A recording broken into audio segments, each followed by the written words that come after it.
اپنی اولاد کو علماء کے بیانات سنائیے، اولیاء صحابہ رضی اللہ عنہ سے محبت کرنا سکھائیے، ان کی کاپی کرنا سکھائیے۔ جو شخص جس کی کاپی کرے گا، جس کی نقل کرے گا، کل قیامت میں اسی کے ساتھ ہوگا۔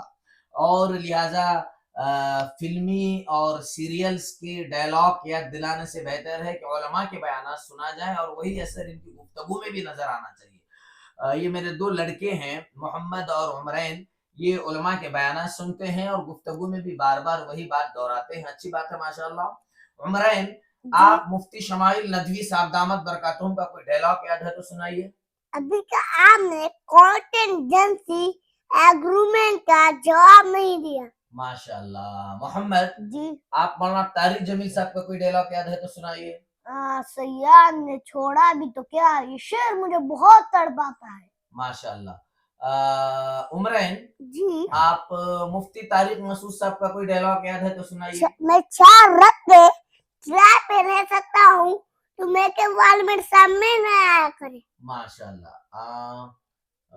محمد جی، افغانستان کے وزیر خارجہ دیوبند آئے تھے، اس وقت انہوں نے کیا کہا تھا، کس طرح سے کہا تھا، ذرا بولیے۔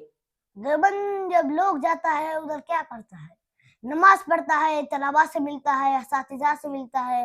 ہم نے بھی ادھر نماز پڑھا، طلباء سے ملا اور اساتذہ سے ملا۔ دیوبند کا کابر علماء اور افغانستان کا بڑا علماء، ان کے درمیان بہت پرانا تعلق ہے۔ ماشاءاللہ۔ عمرین، جی، تم طارق جمیل صاحب کا وہ شعر یاد ہے تو سناؤ، تم ہمیشہ بولتے ہیں، کبھی کون سا ہے، بولو۔